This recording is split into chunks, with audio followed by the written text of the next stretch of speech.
তোমার বাবার তিল তিল করা টাকা, বেচারা কেউ 16 বছর বিদেশ, কেউ 18 বছর বিদেশ, রক্তটা পানি করে পয়সা রোজগার করে, কি পরিমাণ ঘাম শরীরটা দিয়া ঝরে আরব দেশে মরুভূমিতে।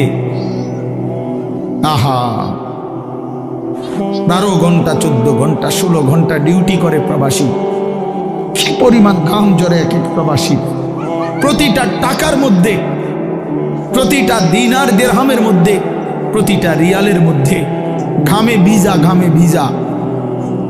এত ঘাম, এত কষ্ট করে যে মানুষটা স্ত্রীর আদর পায় না, ছেলে মেয়েদের আদর পায় না, 18 বছর 16 বছর 14 বছর, যার একটা ছোট বাচ্চা আছে, মনে করো মেয়ে আছে, ছেলে আছে ছোট, সে দেশে, বাবা বিদেশে, কি পরিমাণ বাচ্চাটা বাপকে দেখতে মন চায়। আমি এই বেচারা বছরের পর বছর কোরবানি করে দিছে সন্তানদের জন্য, একটু মুখে হাসি ফুটাবে স্ত্রীর জন্য। তো সেই বাবার সন্তান হয়ে তুমি এইভাবে জীবন শেষ করে দিলা। বলো প্রিয় বন্ধু আমার, বাপ আমার, সন্তান আমার, ছেলে আমার, কিশোর নওজোয়ান, আমি এক ফেরিওয়ালার মতো চিৎকার করে বললাম যে নিজেকে নষ্ট করে দিও না ভাই। আখলাক বড় সম্পদ, চরিত্র বড় সম্পদ। নারীর আসক্তি, জিনা ব্যভিচারের দৃশ্য, উলঙ্গ দৃশ্য, নারীর লোভ, বিশ্বাস করো তোমার দুনিয়াও শেষ করে দিবে, আখিরাতও শেষ করে দিবে। আল্লাহর নবী বলছে ফাত্তাকুদ দুনিয়া ওয়াত্তাকুন নিসা। আল্লাহর নবী বলছে উম্মত, দুনিয়ার ধোঁকা থেকে বেঁচে থাকো, নারীর ধোঁকা থেকে বেঁচে থাকো। বেপর্দা নারী, হারাম নারী, যে নারীকে দেখার তোমার অনুমতি নাই, ওর হাসি মূলত হাসি না, আগুন। ওর রূপ যৌবন মূলত যৌবন না, ওইটা জাহান্নামের কয়লা, আগুনের কয়লা। ওই তোমারে বরবাদ করে দিবে। আল্লাহ নবী সাল্লাল্লাহু আলাইহি সাল্লাম বলছে যুবক, যদি কষ্টই হয়, যদি কষ্ট হয় যৌবন ধরে রাখতে, তাহলে ফাআলাইহি বিসসাওম, রোজাই রাখো। ফাইন্নাহু লাহু উইজাউন, কেননা রোজার মধ্যে যৌন শক্তি প্রতিরোধের প্রতিষেধক আছে। ইয়া মাশারাশ শাবাব, ডাইরেক্ট ডাক দিছি, ইয়া মাশারাশ শাবাব, হে যুব সমাজ। কি মজাদার শব্দ, নবীজি নিজে বলছে, যুবককে আলাদা বলছে, হে যুব সমাজ। মান ইসতাতা মিনকুমুল বাআতা ফালিয়াতাযাওয়াজ, যার বিবাহের সামর্থ্য হয়েছে, 1 নম্বরের আর্থিক সামর্থ্য, 2 নম্বর শারীরিক সামর্থ্য, তো তুমি বিবাহ করো। ফাইন্নাহু আগাদ্দু লিল বাসার, বিবাহ তোমার চোখ নিচের দিকে হেফাজত করবে।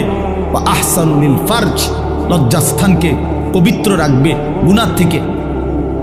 ওমান লাম ইয়াস্তাতি, আর যদি কেউ এই মুহূর্তেই পারতেছো না, পরিবেশ, পারিপার্শ্বিকতা সব মিলাইয়া বিবাহের সময় এখনো হয় নাই, কিন্তু নিজের যৌন চাহিদা আছে, নিজের ভিতরের কামনা বাসনা আছে, এটা তো বন্ধ করে দেওয়া যাবে না। এমন কোনো ট্যাবলেট দিয়া বেলে যে তার যেন আর কোনো শারীরিক কোনো যৌন চাহিদাই যেন না থাকে, এমন ইনজেকশন দিয়ে দেন না, তাহলে তো মুশকিল, এটা বিপদ। এটা তো আল্লাহ প্রদত্ত, আল্লাহ প্রদত্ত।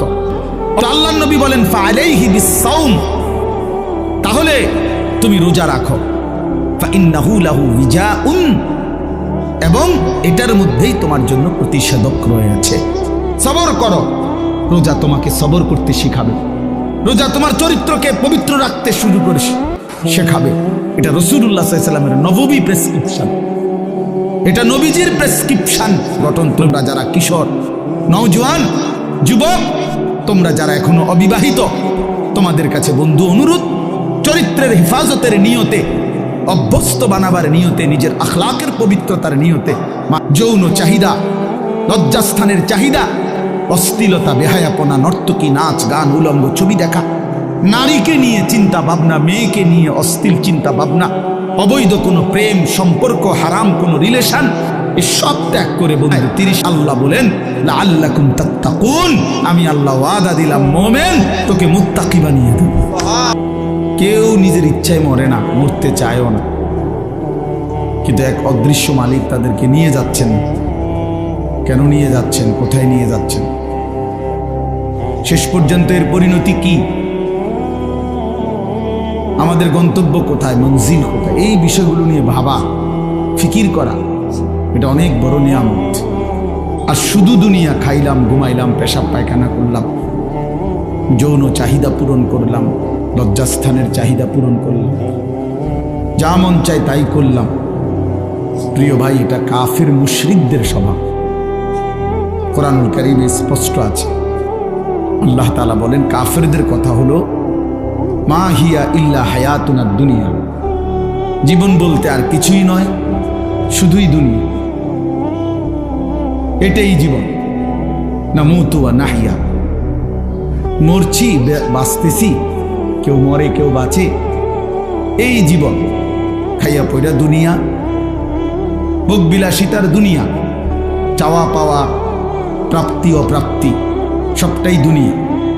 আল্লাহ তাআলা কোরআনুল কারীমের মধ্যে বলেন এটা কাফিরদের কথা, ওয়াকালু মা হিয়া ইল্লা হায়াতুনা দুনিয়া। তাহলে বেঈমান নাফরমান কাফেরের কথা এটা যে জীবন মানে শুধুই দুনিয়া। আর আল্লাহ বলেন জীবন মানে কি, ওয়া ইন্নাদ দারাল আখিরাতা লাহিয়াল হায়াওয়ান। কোরআনুল কারীমে আল্লাহ স্পষ্ট বলছেন, বান্দা শোনো, নিশ্চয়ই আখিরাতই হচ্ছে জীবন।